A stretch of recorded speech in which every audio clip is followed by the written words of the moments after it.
अचानक ट्रिपचा प्लॅन झाला आणि आम्ही आलो आहोत शार्लेटमध्ये. शार्लेट ही नॉर्थ कॅरोलिनामधील खूप छान आणि सुंदर सिटी आहे. सो सगळ्यात पहिल्यांदा आम्ही आलो हॉटेलमध्ये आणि तुम्हाला बिलीव नाही होणार की हे इंडियन ओन हॉटेल आहे आणि त्यांनी आम्हाला खूप छान असं गिफ्ट पण दिलं. सो सगळ्यात पहिल्यांदा आम्ही आलो आहोत रोमॅर बेडन पार्कमध्ये. सिटीच्या सेंटरलाच असलेलं 5.2 एकरमध्ये असलेलं हे पार्क आहे. इथे खूप छान सगळ्या गोष्टी बघण्यासारख्या आहेत. हा आहे सिटी एरिया. संध्याकाळी इथे खूप जास्त गर्दी होते. इथे बऱ्याच गोष्टी आहेत बघण्यासारख्या. सिटीच्या रोडवर फरारी, लॅम्बोर्गिनी, कॉर्वेट्स घेऊन फिरणाऱ्यांची तर कमीच नाही आहे. इथे आम्हाला एक छोटा टेस्ला रायडर पण भेटला, ज्याने आम्हाला छान त्याची टेस्ला ड्राईव्ह करून दाखवली.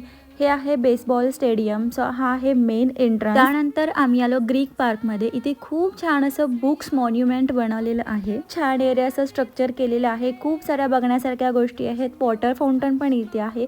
सो असा होता आमचा फर्स्ट डे.